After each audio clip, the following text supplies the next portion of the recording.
dangerously close.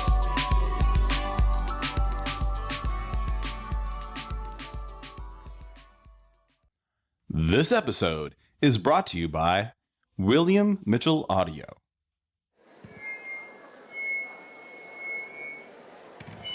Now it's been brought to my attention that certain members of the wrestling community have got a problem with William Mitchell Audio and with my views of my own podcast.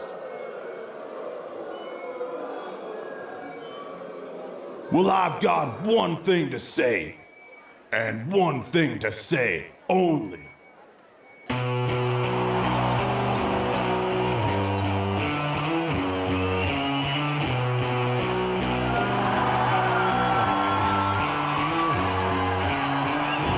Podcasts are made of bees who had a mind to disagree.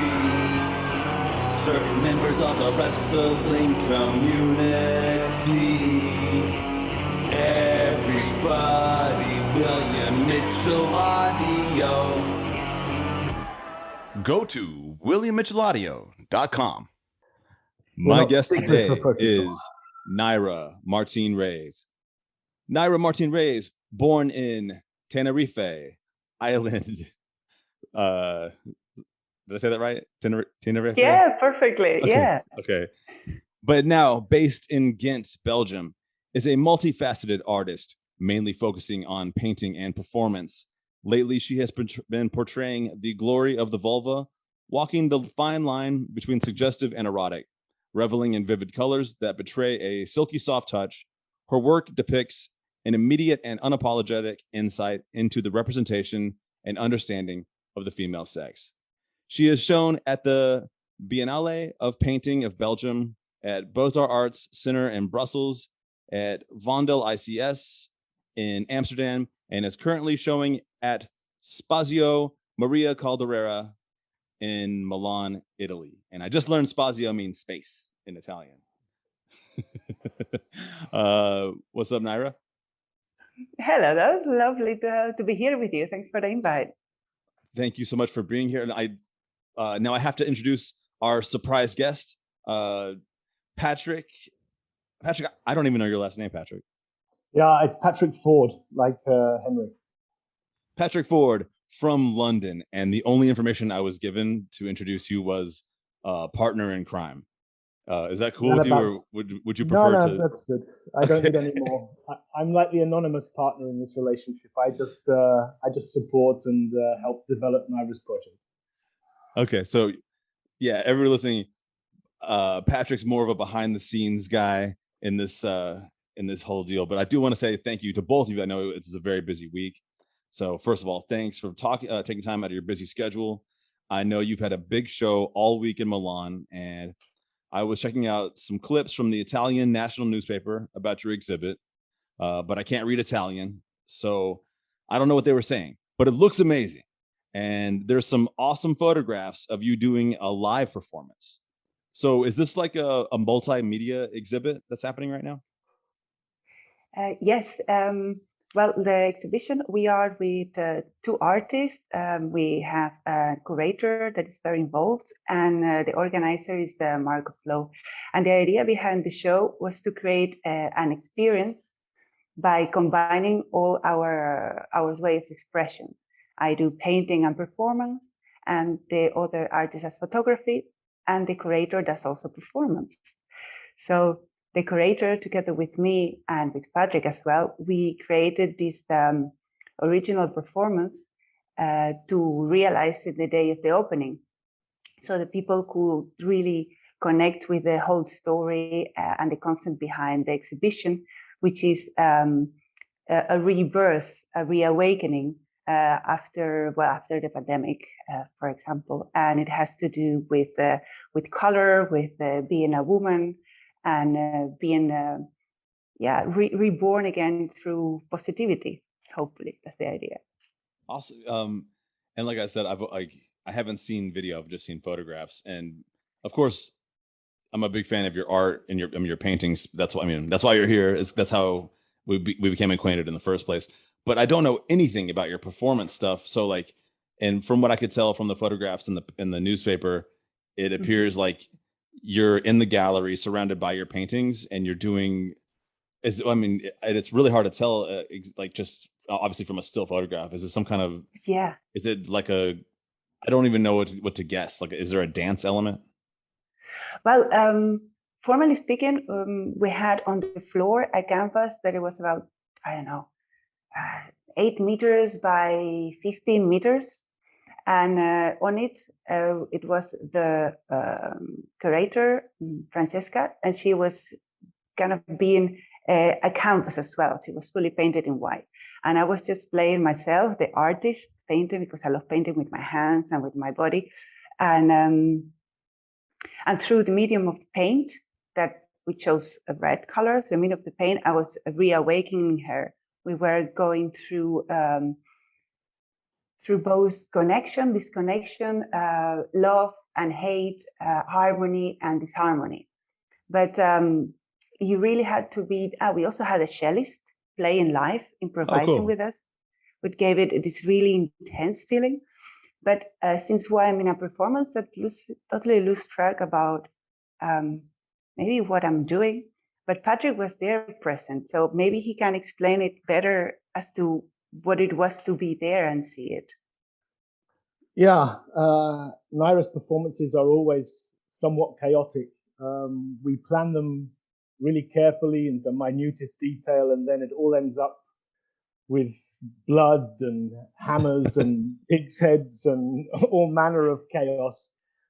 This one was a little more refined. So fundamentally, Nayra was sort of reawakening, rebirthing Francesca. She was painting a kind of a vulva-esque shape around her and then interacting with Francesca. And like she says, it was kind of sensual, but then aggressive. It had all the human feelings and aspects to sort of create a reawakening of humanity, especially in this difficult time with COVID and now the problems in Ukraine, etc. So it was kind of a celebration of life, of being a woman. Yeah, it was something to see. I was going to ask too, because I'm in the photograph, you're clearly covered in red paint, and it seems that would be the case, but is that representative of blood or more than that? It's not blood per se. I chose red. There were also pinks, but they weren't portrayed by the pictures, because it's this very vital and symbolic color. And yeah, of course, has the connotations with red, with blood, but it's also the color of passion, of anger, of love. And I like using elements that confront people. The performances that I do, I rather than being divisive than being just, that was nice. Yeah. There have been people who really enjoyed them. They did this last one, and some of the people who left, other people who cried by the end. I also used gold paint to cover her. Oh, yeah. I guess I forgot to mention, but I know you did. You had another performer with you. Yeah. We were 3. Francesca, that was the main performance together with me. And at the end, the photographer, she wasn't a performance, but we want her to be part of it. So at the end, she came in. It was very complicated, but for all of us, because it was full of paint and it was a bit slippery. So she came close to us with a bucket full of wine and poured it over our heads. And that was like the symbol of the breaking of the waters of women, but also in religion, you use the wine as this symbolic meaning. And I think having done that in such a religious country was a little bit risque. Oh yeah, Italy, home of the Vatican. I was actually I had 2 questions that came into my mind just suddenly that I wasn't originally going to ask. But one, this just popped in my head. I just got really curious just thinking about, because this is a large exhibit. all your paintings are there. You know, you need multiple people there. And, you know, I have like myself personally, I have a history as a musician, having to just pack into a van and go on a long trip with, you know, with all our equipment. And I was curious, like, is what the thing is for you, like in Patrick, do you guys just load up a van? Like with, I mean, does Patrick come from London, meet you in Belgium, you guys load a van and then you just drive to Italy? Is that how you guys, really? That's actually how you do it? No, we both live in Belgium together. We've lived in Belgium now for over 10 years.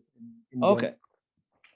But it depends on the quality of the organization. And I'm sure you know, Doug, with your music, sometimes you have a good deal where people provide you with a backline, they provide you with transport, and then you have your more DIY shows where you have to get everything into the back of your car and lug it yourself. And this was a great show. Everything was very well organized. They transported all the paintings. They organized our accommodation. This was for us luxury because we've also had the shows where we're sleeping on somebody's floor. We're having paintings, having to transport them ourselves. So it's for this show, it was great. They did a wonderful job. They looked after us really well, took care of us. And so, for this, it just depends on, you know, we have paintings will travel, you know, we're ready to go regardless of the situation. It was funny. It was something that when I was looking at photographs of the exhibit, it was something that I thought about, but it didn't occur to me to ask.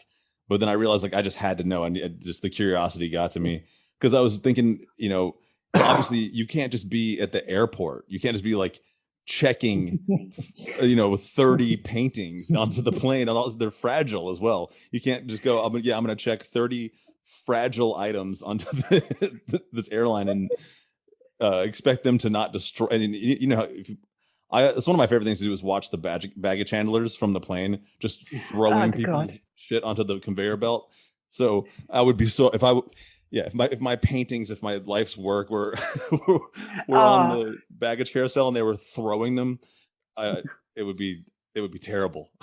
yeah, absolutely. I mean, for me, the packaging experience is sometimes almost as intense as creating the artworks, because I have them there, you know, and it's like, okay, now I have to protect you, you know, like this family that I have created, where I have poured my soul and blood and beer, everything I've poured it in there, you know, and then I'm packaging it with so much love and care, because as you say, you don't know how well or badly they're going to be treated. What's the largest painting you have to travel with right now? The largest this time, it's about 2 meters and 150.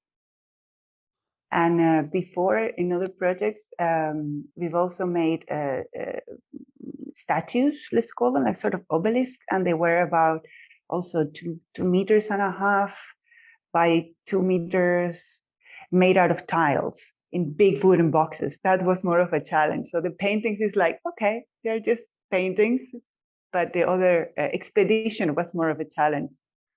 Go ahead. Sorry, Doug. I was going to say, you know, we never do it the easy way. Everybody else just has 6 paintings on a single wall. And like, for example, this exhibition, Nayra has, I think there's over 100 small canvases on the wall, you know, for her displays. So while everybody else can put up their work in 20 minutes, there we are with taking us 2 days to get every little canvas in the right place. And as you said, we also did monuments. We built these 2 meter high monuments that weighed a half a ton each or something, you know. We really do it the wrong way. We should make life easier for us. I love doing things the hard way. That's how you learn. That's right. Yeah. But I must ask, like, and I mean, I don't know, you guys both seem like super chill people. You don't seem like you're going to be easily nerve-wracked, but it seems like it must get a little bit nerve-wracking to, you know, be traveling across, you know, the borders of countries. You probably had to, you know, cross several countries to get to your final destination with all of this. I mean, do you like stop to get gas and you're just completely like one of you has to guard the doors of the vehicle, make sure no one gets near it? I don't know. I don't know. Yeah, no. Doug, you've pretty much got it in one there. You know, we are, well, you know, this is why I'm in the relationship. I think, you know, I'm the security guy. You know, that's probably my. He's the bouncer. I'm the bouncer. You know, the English people, how famously they are. they're a bit thuggish. Yeah. I have to develop my inner hooligan, to guard the paintings. But yeah, for sure. But both of us have traveled a lot. I left England 25 years ago. Nayra left Tenerife. It must be now almost 20 years ago. So we're very used to traveling around, traveling light, sleeping where we can. We are quite itinerant people. We embrace this kind of lunacy. This is what makes it fun, right? You have a choice. We don't have to be artists. If we want to, we can just sit on our couch and watch TV. But if you're going to embrace a passion, then you have to take the risks that come associated with it. So absolutely, and it's true. Yeah, and it's worth every minute of it. I was just kind of just drawing from my own experiences, like pulling off the freeway at a truck stop, and everyone has to go to the bathroom, but someone has to stand guard. Make sure the PA doesn't get taken out of the back of the van while all 5 of us can't go in. Like we got to take take turns standing guard. Well, Doug, she's a lousy guard. Okay, she's a great artist, but she's a lousy guard. All 55 kilos of her, Oh, all right. So I just want to say, like I said earlier at the very beginning, I became a fan of your paintings just because, they're visually stunning, full of vibrant colors, and they just make me happy to look at. That's my first impression of the painting. They make me happy, and I like the way they look, right? But of course, I understand there is more under the surface than just what the painting looks like to me at first glance, and that's why I want to ask, what is the message you're trying to send to your audience through your art? And I guess to be more specific, let's just stick with the exhibit you're doing right now, because obviously I know you've been doing art for many years, and there's probably been other messages, but I'm just trying to, I guess, get to the audience that's been coming to your show in Milan. What are they supposed to come away with? What is the message they're supposed to hear? Well, first of all, I am thrilled that when you look at my paintings, you feel happy, because that is almost the main goal for me, because I started creating the paintings that are now on show, which are the summit or the selection of it all, during the first lockdown. During the first lockdown, I re-encounter myself with painting after having done many other things for a few years. And I also became much more acquainted with my womanhood.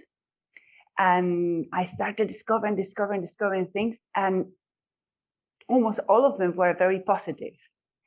And also I found the joy in painting really using much more my body. I don't use paintbrushes. I hate them. I paint with my hands, with my body. Each one of my paintings is the traces of a movement, and it's the reflection of a particular mind state and mood that I am on. And all of this with woman at the center of it all. That's why I'm using the vulva as the repetitive image, as the obsessive, single vision, tunnel vision that I've used for this exhibit. But always this from a positive point of view, from a joyful point of view. I want to get rid of all the taboos, and I will love for the people, women that come and see the exhibit, that come out of it feeling more liberated, feeling empowered, and feeling more comfortable with their own body. Cool. That's a great answer. And I was gonna say, like, there's actually some things too that just came into my. There's always so much synchronicity when I do these interviews. Like, oftentimes it's maybe it's because partly you're more aware of these things in society or what you're seeing that otherwise you might have overlooked. But I had noticed there a tweet had come out from some here in America, there's a really very conservative backlash, kind of recidivist culture happening toward women right now from a lot of politicians. And one of them had tweeted something like it was like really absurd, but it said something like what even is a vulva? Like, Basically, they were trying to say that that's not a real word. I mean, that's how insanely like recidivist these people actually are becoming right now to try and like erase language. So I just say all that to say that, it's with your message, like I totally get what you're saying. Like it needs to be out here and in the forefront, especially in times like these with people doing the best they can to try and take culture back, as many centuries as they can. Yes, to try to push back all the advancements that have been done thanks to all these feminist movements that have been taking place since the suffragettes up to now. And it is true that for example, there are many, certainly a new upcoming party, Vox, that is very conservative. And it kind of seems to be reeling back all the advancements that have been done to favor women and the equality of women and men. And we have to stand up and confront that. But in my opinion, to do that as a woman, you have to be feeling proud of being one. And sometimes it's not easy because precisely because you're a woman, you are not taken as seriously as a man, certainly in the arts. And I'm just trying to put my little or as big as possible. How do you say it? I'm thinking now in Dutch and in Spanish, but the English words are not coming out very well. So I'm just trying to pull my weight as well as I can. I know a little bit of Spanish. I minored in Spanish, but it's been many years. Can you tell me the word? Oh, tell me the word and see if I can guess it. See if I can say it in English. All right. So what I wanted to say is that yo quiero poner mi grano de arena. You want to put yourself in the arena? I want to put. No, it's a Spanish expression that translates as I want to put my grain of sand, meaning that I want to do as much as I can, but it's gonna be a grain of sand in the big scheme of things. Okay, I got poner. You did, too. You get a medal. Thank you very much. So I know that I just asked you this. The way I asked it a moment ago was kind of more on like what you were just saying on a grand scale. That was kind of like more the overarching way that we're talking about this entire exhibit. But I'm just curious if maybe when it comes to how your art conveys this message, let's say like just like hypothetically, let's just say to one person, like let's just say that like Patrick is just a patron of the museum. He's just there to view it, and you have a piece of art there. Like, do you have like one piece of art that you could pick out and you can explain in what way that piece of art conveys that message to a member of your audience? So I will pick one of the bigger paintings that I'm showing. And I would say that, first of all, by representing the vulva, I'm just claiming the representation of it. And outside of the two normal representations that we have in society, that is either pornographically or anatomically. It's more a feeling, it's more an impression.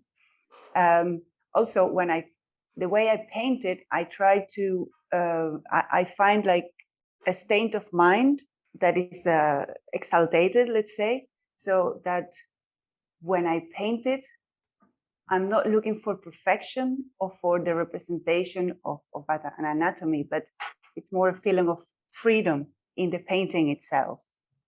Also in the choice of color. I choose very vivid colors because each one of them elicit a feeling from the spectator, and I choose very bright colors and natural in a way, to open a little door or a big door, I hope, in the minds of the viewer. Yeah, honestly, just now you totally brought something into my mind that I had never even crossed my mind until you just said it out loud to me, when you were saying that the depictions, like specifically like of like sex organs in general, but but you were saying that it's either it's pornographic or it's like medical, anatomical. Yeah. That's the mainstream of society of how to portray this, which is insane. And these are just body parts. We all have them. We all need to understand them. This is like, it's not like there shouldn't be like what are we going to it's that puritanical, this is dirty, so therefore it's pornographic, or this is strictly, for your gynecologist to look at. Yes, exactly. There is life in between those two extremes, and it's beautiful. I think I was going to say, I think the problem that we are encountering in the current time is that this puritanical aspect is coming from both the left and the right.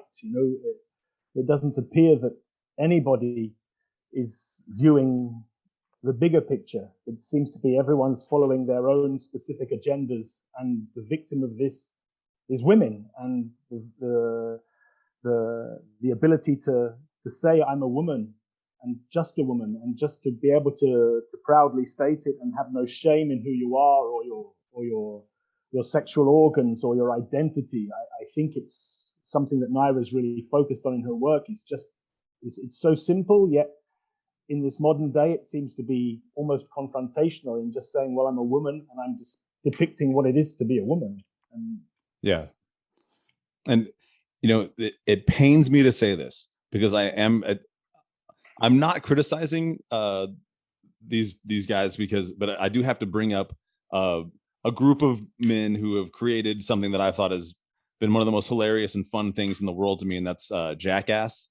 But as a society as whole, so I just went and saw their latest movie, and basically, the guys in Jackass, they've always been able to do it in every movie.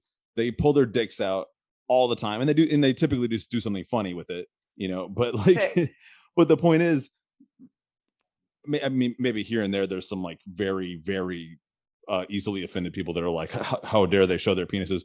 But overall, everyone's fine with it. They're like, I just feel like there's such a double standard. And if you were a woman and you had a Jackass crew, but it was all women, and you were all, pulling out your vaginas to do jokes, it would be attacked by it would be everyone. Fantastic. It will be fantastic. Patrick, we have to organize this. We have to do it. It would be hilarious, and it will be in the face of everyone that pretends to be progressive, but in fact isn't. Yeah, I think, again, it's these are battles that were being fought 60 or 70 years ago. And yet, here we go again. Here we are in 2022. Germaine Greer was fighting these battles in the 1960s, and here we are in 2022 fighting the same battle.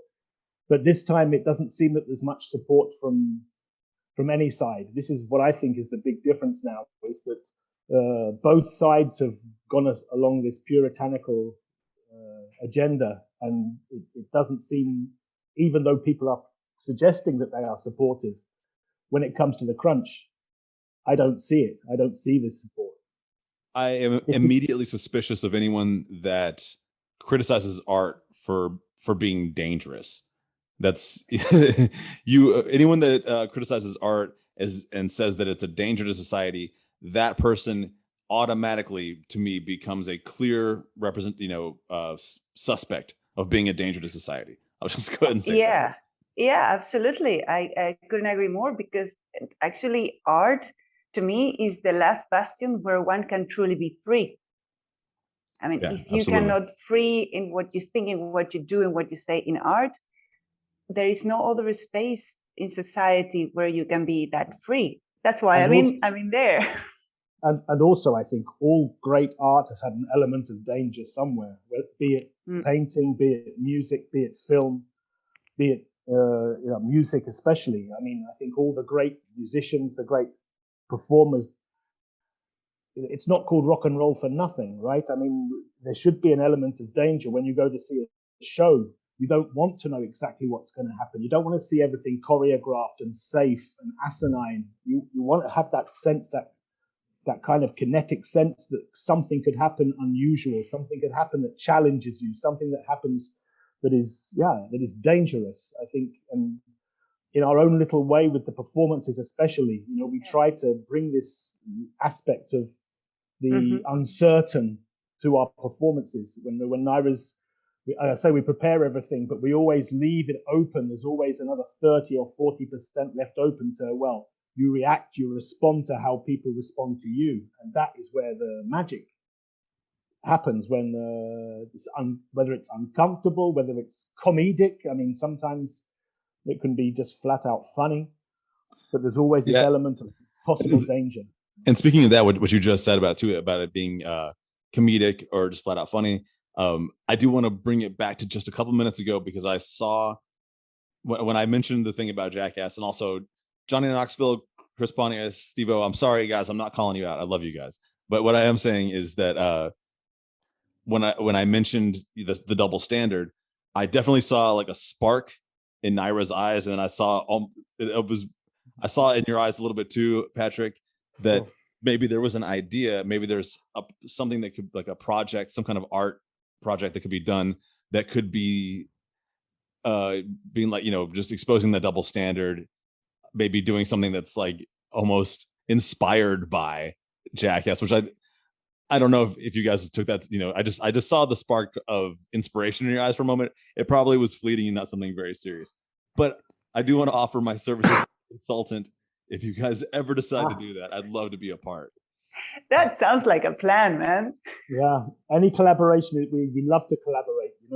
That's something that is so rare. People are so selfish in that, they want the glory for themselves. But we've collaborated with many different artists, many different, whether again musicians, theatrical architects, art, yeah, for sure. Video makers, photographers. I mean, the more the merrier, and the more the creative juices flow from different experiences, the more people the artwork will reach, because then you have all these experiences together, and it will speak to more people. I mean, with what I do, with what we do, we always wanted to make accessible to everyone, everyone to feel something when they see what we make, and to understand them each to their own level. But going back to the humor, when you don't take yourself too seriously and also put humor in your work, that makes it immediately more open, and that's something that we embrace. I agree. Obviously, I agree with both of your statements. Humor is my number one theme of my life. I guess for me, it's I think that life should be fun, and I think that life should be funny. But I want to go back just a little bit further to the statement you made before that, and that is that community is key. And when you're saying like the more the merrier, especially when it comes to art, the more people that are involved and the more of us that are connected and together, the harder it is for the forces of, grimness and the harder it is for Voldemort to, destroy our art or what, or Darth Vader. I don't know, whatever fantasy character works best for whoever's listening. Hold up. It's time for an ad. Are you tired of COVID tests being so boring? Well, then I've got exciting news for you. That's right. The new My Views Are My Own Celebrity Voice at-home COVID tests. Half the time, I fall asleep waiting for the COVID test to even show me the little pink line. Well, those days are over, because My Views Are My Own Celebrity Voice at-home COVID tests are here. Enjoy some of your favorite celebrities telling you whether or not you've tested positive for coronavirus, like Mark Wahlberg. Hey, what the fuck you think you're doing? I'm the one that tells you if you have COVID or not. You do not have COVID. Ma, this guy does not have COVID. What the fuck did I tell you? He doesn't have COVID. Or Tucker Carlson. Hello, America. Before, you didn't have COVID. Now, you do. What happened? Or even hometown hero, the Bard of Syracuse, Post Malone. You were feeling bad, so you took a test. Here's your results, you were negative. Ooh, maybe it's just the flu. Ooh, it's not COVID. Yeah. Thousands of celebrity voice options available. At-home COVID tests will never be boring again. Available only at myviewsaremyown.com. And now back to the interview. Yes. Why did you choose the theme of fruit in some of your art?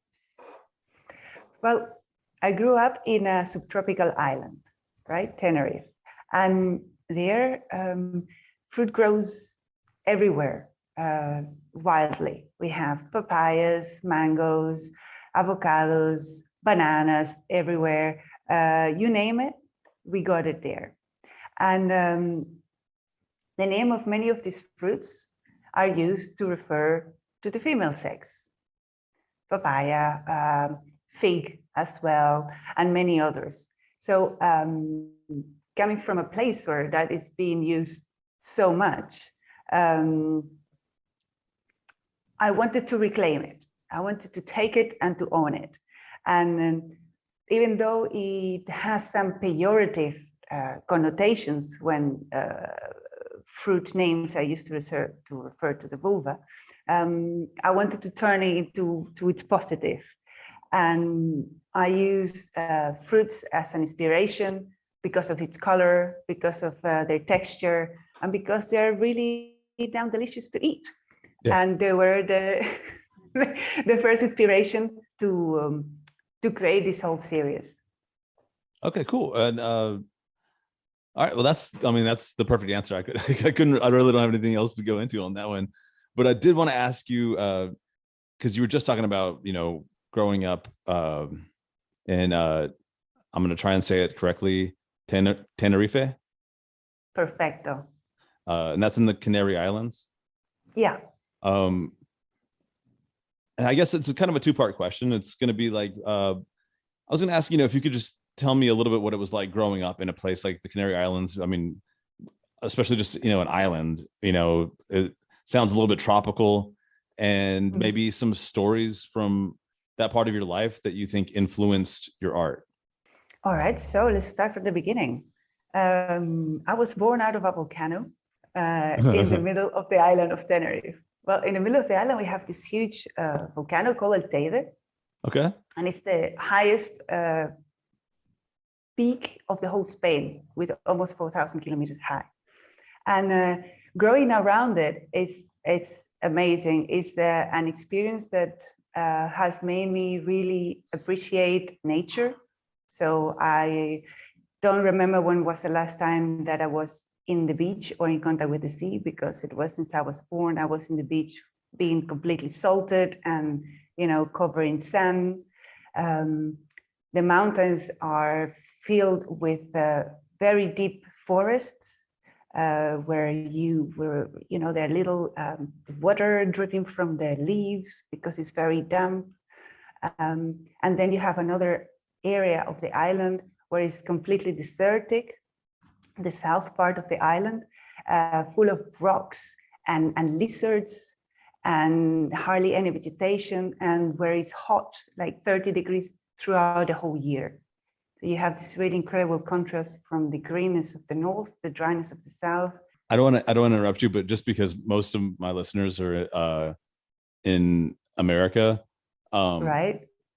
So where you're saying on the deserted side of the island, and you said it's 30 degrees. Like what? I'll give you that's really hot, I guess. Okay, yeah, we're in centigrade. You're looking for Fahrenheit. True. And I just in my head I can't easily convert those because I just never ever use centigrade. So 30 degrees is like when you have to wear flip-flops, shorts, and a small vest, and you're still hot. Yeah. Okay. So imagine blazing hot. You're cooking. Okay. Yeah. And also sorry, it's around 86, 87 Fahrenheit, if that makes it easier for you. Oh yeah, perfect. Yeah. Actually, that's my favorite kind of weather right there. Oh, yeah.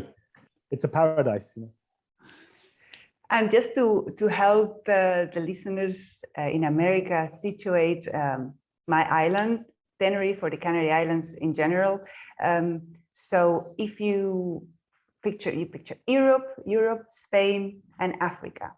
So in Africa, the Morocco, it's actually opposite Morocco where they are.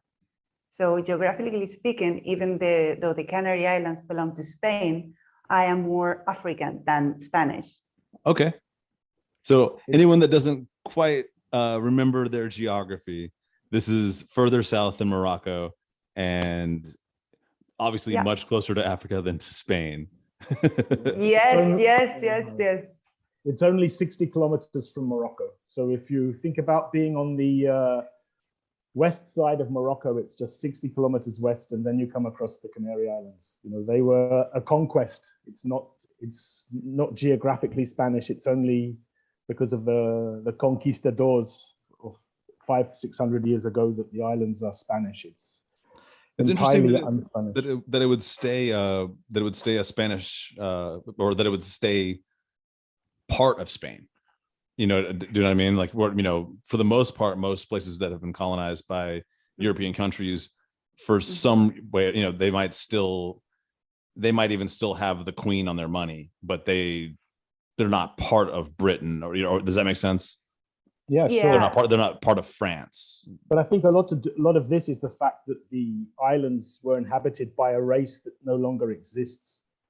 The original inhabitants of Tenerife were the Guanche people, and so they're not Moroccan people. It's not Tunisian people. It's a race that there is no one to claim the islands back. You know, some countries wish to. I think Morocco has at times shown interest in claiming the islands, but they don't really have a historical sort of right to them because they never owned them. Before it belonged to Spain, it belonged to an indigenous group like the Aboriginals in Australia or the Native Americans in North America. So, and they're all gone.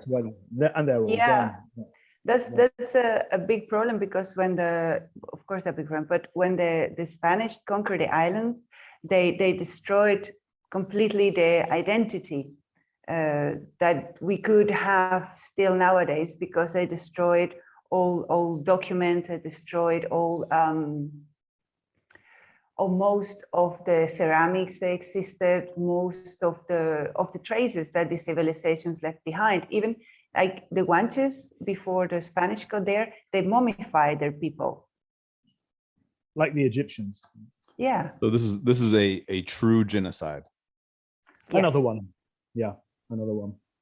Yes, it was. So having no identity, or as a strong identity as a country, the people of the Canary Islands, even though there were movements, or they have movements of independence, it never gained traction. You know, it's, if we are not Spanish, what are we going to be on our own? And that's kind of scary. Yeah, that's fascinating. I know nothing at all about the Canary Islands other than that they exist. So this has all been actually pretty. After this, I'm going to take some time to do some research and learn a lot about that, because I was completely unaware of all of those factors. I just, you know, I didn't. Well, I'll tell you the complete length of my ignorance of this place is I didn't know the Canary Islands were part of Spain. Didn't even know that. well, you know, it's not just you, Doug. Before I met Nayra, all I knew of the Canary Islands is it's where the worst of the English went on holiday. You know, these guys with the big bellies and the tattoos, and they just sit in the sun and turn lobster red and fight and drink, and you know what they're like. Oh yeah, and kind of like our Panama City beach down here in Florida. You got it. But no doubt, shout out Panama City Beach. I've had so much fucking fun in Panama City Beach. But it's exactly what you're saying, though. It's some of the worst of Americans are going to descend upon that place. That's exactly what. Turn into lobsters. That's exactly. Get drunk, get into fights. But you know, I've had a great time there a bunch of times. Kind of like a big move, and I guess you both made a big move. And that's, you both chose to move to Belgium, a place called Ghent in Belgium, which I'm not familiar with. What was the allure of Belgium for both of you? Oh, you was Patrick the allure? Yeah, well, I was actually living in Tenerife with Nayra, and to be honest, it was desperation that pushed us out of Tenerife because I wasn't making a living. Nayra wasn't becoming the artist she wanted to be. Yeah, excuse me 1 second. The Italian carabinieri are chasing somebody. But I heard that. They have such a just unique and identifiable siren. Yeah.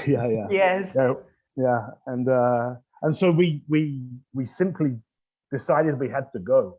It wasn't we didn't plan it. We didn't have some life plan or career choices. And we were in fact heading for Amsterdam. We were going to go and live in Amsterdam. That was our plan. But I had some friends living in Belgium who let us stay with them for a few weeks while we sorted our shit out.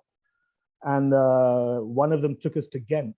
And it's not surprising you haven't heard of it, Doug, because it's really a little best kept secret. It's a medieval city, but it doesn't feel like a city. It feels like a village. It has the most beautiful architecture, good people, wonderful nature. It's just a little gem, you know. I feel even a little bit guilty telling you about it because now don't tell it to everyone. All your listeners they won't are come gonna, and live there. You'll be descended upon by the listeners of My Views of My Own podcast. And on top of that, it is a great spot for culture. They really support lots of small communities and neighborhood initiatives. It's really multicultural. There is also a contemporary art museum, a historical art museum, design museum. It has an incredible life. There are art schools, universities. A lot of international students come every year. It's really a city that is alive, and it's a great place to live in as the base to move to Europe and to other parts of Europe and to America next. We are warning you though, they're coming. Oh, that was my next question. You blew my next question. Oh, damn, sorry. It's okay. No, that was well, shit. Let's just launch into that question because that was the next thing I was going to ask you. Do you have any plans to tour in America? I guess you just said yeah, but anything really on the table, like any cities you're actually considering? Well, we have some ideas, but we haven't had anything set on stone yet. So we are considering our options. All right. Well, I highly suggest Nashville because that's where I'm at. Wow. You have an open invitation to Ghent as well, Doug. You have an open invitation to Ghent. Oh, thank you very much. And I'm almost certain that you guys probably think of Nashville as like, because most people do, especially if you live in Europe and you've never been here, like you think of it as the country music place of America. Mm-hmm. It's really much more than that. The music scene is much bigger than that. And the art scene is huge. And then we have tons and tons of art galleries. We've got art collectives, really great art shows come here all the time. Lots of pop-ups, lots of tons of performance art. I think a lot of stuff you guys would dig. So I wouldn't, if I were you, I wouldn't just maybe dismiss Nashville from the map. If you were, if you're thinking like, well, New York, Los Angeles, there are like you were saying, Ghent is a hidden treasure in Europe and Belgium. America is full of places like that that I would highly suggest. So, and we love these kind of places as well. The big cities are great, Paris, London, Berlin, but it becomes incredibly competitive, and people are far more selfish in these cities. It's where the real egomaniacs go, and as Nayra mentioned earlier, we love to share the work with as many people as possible. We're not looking for just an art public. We love we want everyone to just be able to come in, enjoy, feel, get a sensation of something. And if that happens, then we're happy. We're not here to be massively conceptual or profound. It's to bring some joy, some light, some life to people. And so when we go to a smaller town, or maybe not smaller, but lesser known, we often find that we form a much better relationship with the people and with the city itself than if we go to the big cities. Like Milan is fantastic, but right now it's Milan Art Week, so it's everybody is art, you know, and you can't live on art alone. You know, you have to have a wider perspective in life. Art is everything to us, but it's not the only thing, you know. And also we've always been outsiders. You know, I think since I was in Tenerife, and I the only thing clear to me has always been that I was doing art, and that's what I would be doing forever, because it's the best thing I'm at, and I cannot help but create constantly and all the time, annoyingly sometimes. So when you are an outsider, it feels better to be where authenticity is. And that is not usually in the big capitals and where the egomaniacs are, but with people who truly follow their passion, their heart, that makes mistakes and learns from them. But, you know, to just keep on going, trying to share as much positivity as possible and energy, and inspire those around you. I'm honored if I inspire people around me. Yeah.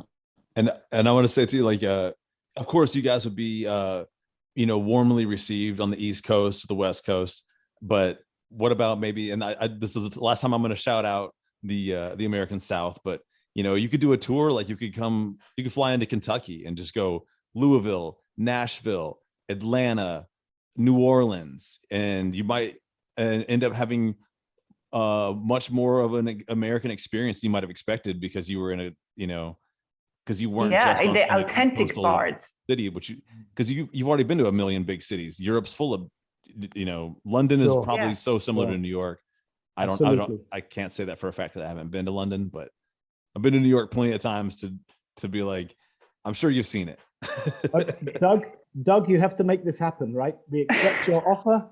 Now you've got to make it happen. You find us somewhere, or maybe one of your listeners can find us somewhere to display. You know, like I say, we have paintings. We'll travel. You know, we never count out anything. We're not looking to only display in the Louvre and, you know, the Prado.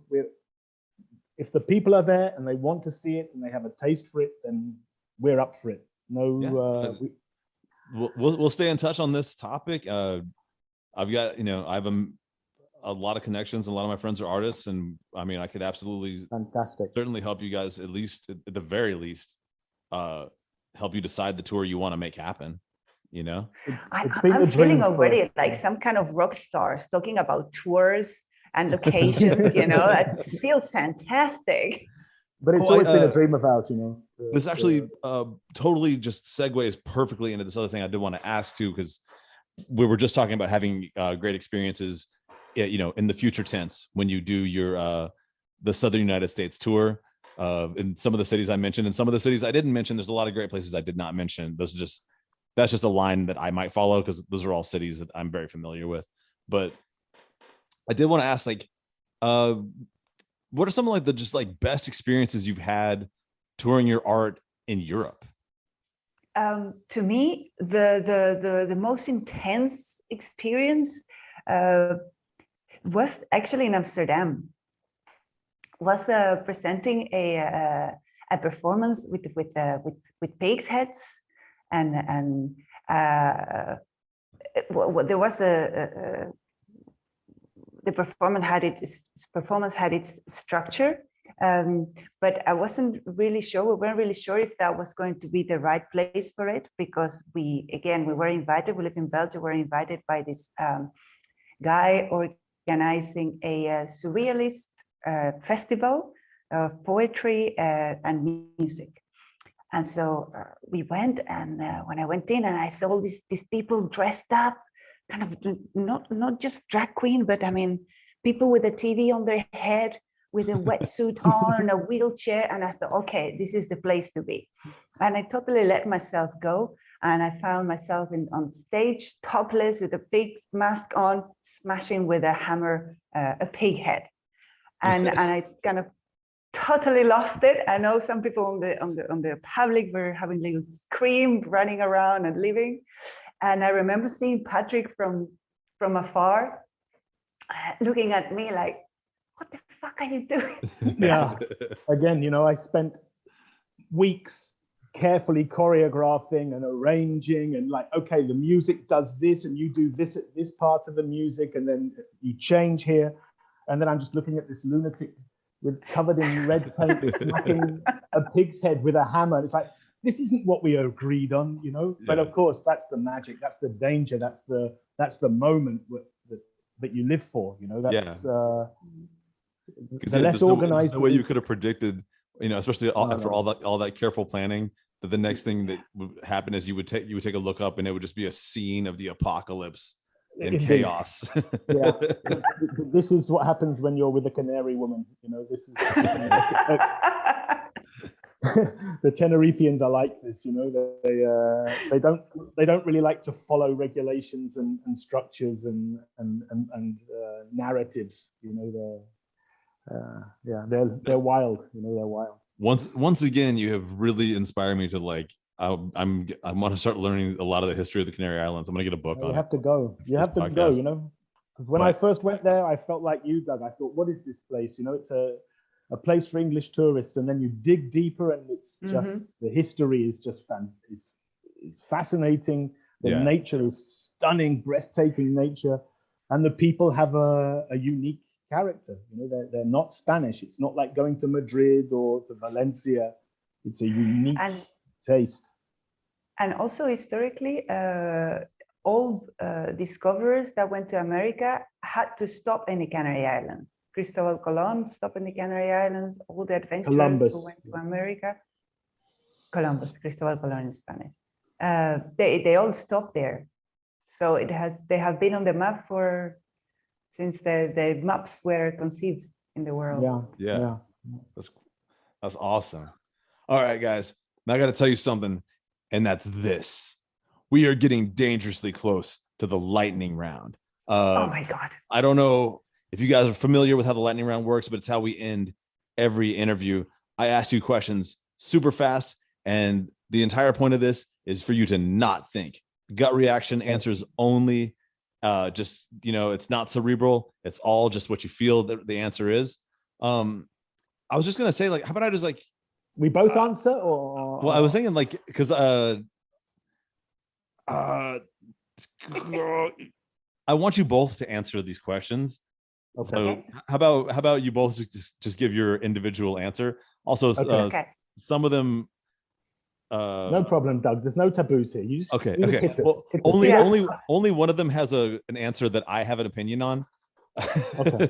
And the rest are so we'll just start up. And then we'll start with that question just to make it easy, get it out of the way, and then we can go into the more completely what your opinion is. But the first one is, both of you living in Belgium now, you must be familiar. The greatest actor to ever come from Belgium, and I will give you a hint. His nickname is the Muscles from Brussels. Van Damme. Jean-Claude Van Damme. JCVD, man. Probably one of the most influential individuals in my like formative years of my life.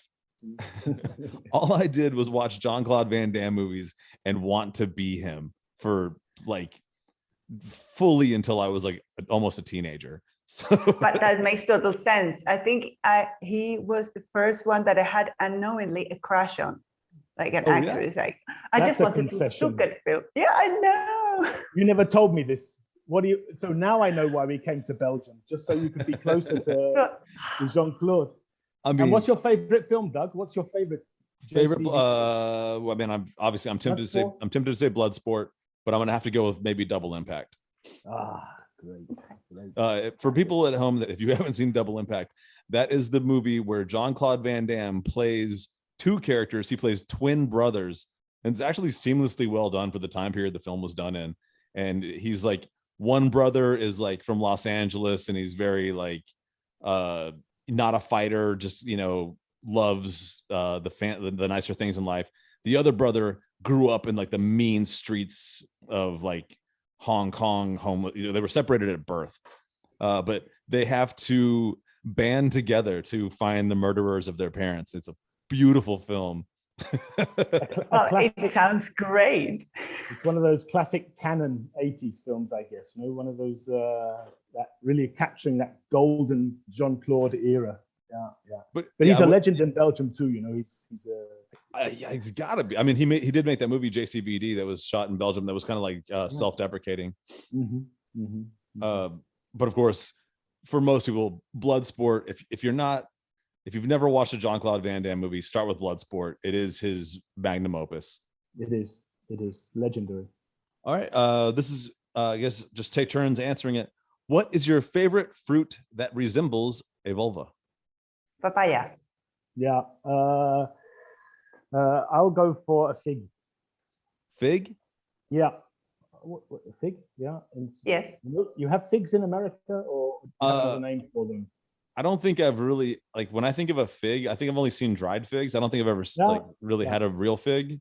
I think I've only had like the raisin version. That's why it doesn't stand out to me. Oh no, you've got to try a fresh one. I mean, I'm sure I could obtain one. I'm sure, like, if I went to Whole Foods, I could find it. I just. I'm thinking maybe I have a. Yeah, do you have an image there now? Yes, I have a picture here. Oh, yep, that's a vulva. All right. This next question. I feel like this is pretty commonly true, but I want to know what you think. Is it fair to say that more fruits look like vulvas and more vegetables look like penises? I think that's a fair comment. I would say yes.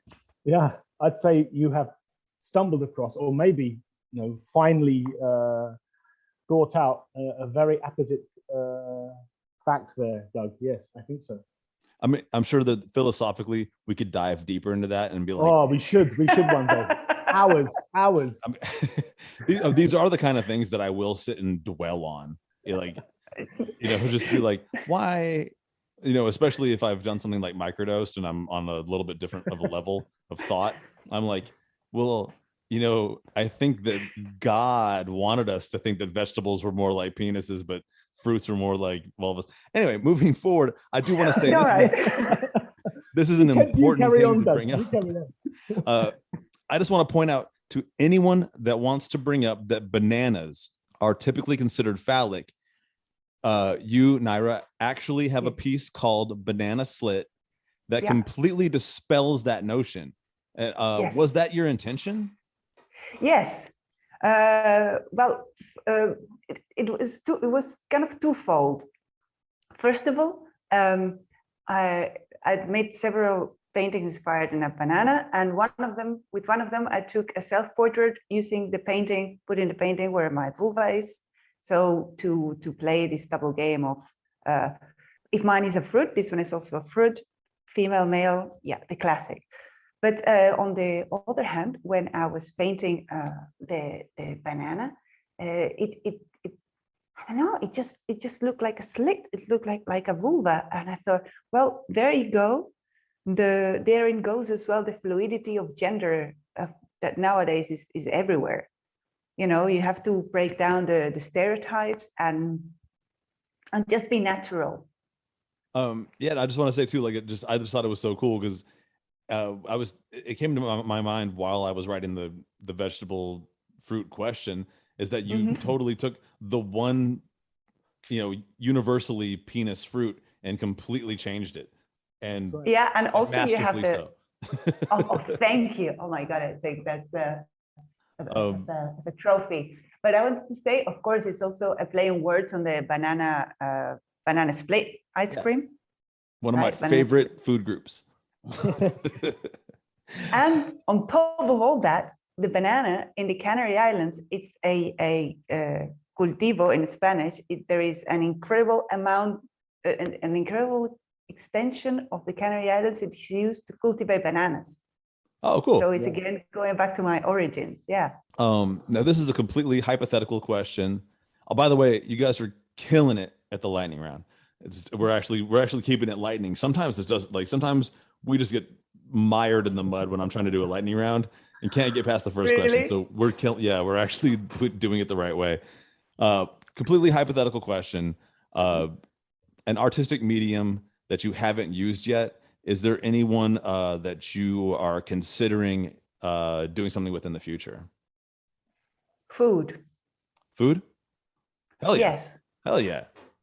I think it makes sense to do something with food, maybe also a performance, or I mean, I have used already the coloring of some natural color of fruits and vegetables to paint spices like saffron. I've used saffron mixed with medium to paint, and also beetroot juice that is very, very red, and I've painted with it. So I'm kind of finding my way towards it. Yeah, and there's so many ways you can use food in it. Like shout out to Zach Wilkinson on this. He's been on this podcast. He had his own episode that he was on. He came on and did a movie review, and he has co-hosted both Halloween spooktaculars that we've done.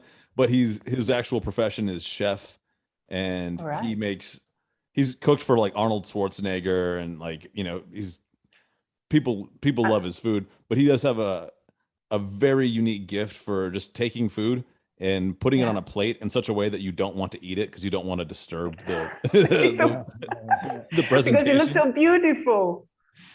Great. Well, actually, that's a good segue to the next question for you guys, because I just shouted out Zach, and I was going to ask you guys if you have any shout outs you want to give, like especially like, you know, because right now you're in Milan, you're doing the show. Anybody you want to like shout out there, or just anyone at all in particular that's along the way of this journey?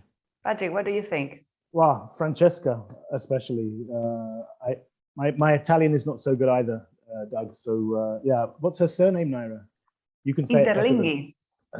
Francesca Interlinghi. She's been our curator here, and we've worked with so many sort of careless curators that to have one who actually understood us, who embraced the madness and didn't try and tame us or calm us or tell us we couldn't do something. In fact, she often if we tried to go crazy, she kind of out crazied us. And that is so refreshing to have someone to do that. Absolutely. Marco, the guy who put it all together, Marco Flo, he's a very special gentleman, really your typical Italian, full of character, full of life, really has shown us the good life here in Milan. But there's a lot of people, you know, this has been a long journey. It's gone up and down. We've had goods and bads like every creative person, but yeah, to single out just a few people would be impossible. Oh yeah, of course. What we can say is that everybody who's helped us, they know they've helped us, because the relationships we've formed with the people are not something that's just come and gone. You know, the people we were doing exhibitions with 10, 12 years ago, they're still our closest friends. You know, it's not, you can see how people work as artists. You know, some people, they come along and they're your best friend for a week. And then when your show is out of town, you never hear from them again. And, you know, you get this sort of transitory feeling, but those who stick around, they're around forever. So they know who they are. They know who they are.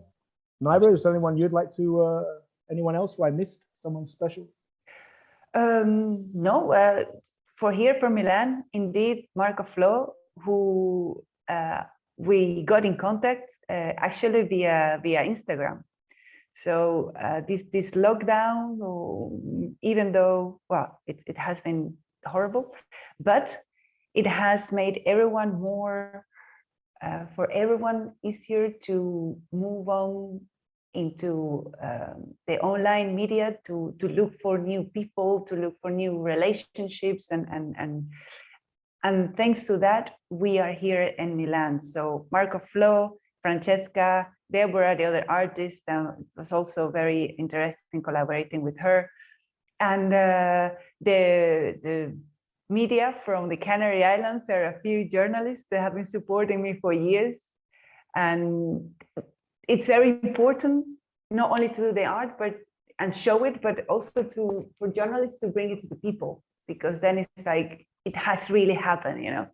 And also to you, though, because it's awesome to have been able to come to your podcast and have such an enjoyable conversation I have found really inspiring talking with you about Nashville and about, the jackass equivalent with the vulvas. Well, thank you very much. But before you guys go, there is one last question. It's such an important question. You can't go without answering it because people need to know where can they find you, check out your art, your website, possible, like just ways to follow you and maybe get a chance to see your art in person someday. Yes, of course. Well, my website, my Instagram, my Facebook, it's all my complete name. And my complete name, my full name is 3 words. First one is Nayra Martín Reyes. And if you Google that, you'll find my website is www.nayramartinreyes.com. And my Instagram is also Nayra Martín Reyes. There I am very active and I post a lot of personal content, but as well, lots of art. You'll see all the process that I go through, all the beers I drink. And yeah, so please find me there. I follow back. I have a great online community with whom sometimes I've done different projects. I ask for pictures to make a book. They send me their pictures and I send the book back to them. I think I love it. I find the online community and the possibilities that the internet gives an open door for projects and for spreading the good word of the positivity of my art. Awesome. Thank you both. Thank you, Nayra. Thank you, Patrick. And have a great day. You too. It was a pleasure.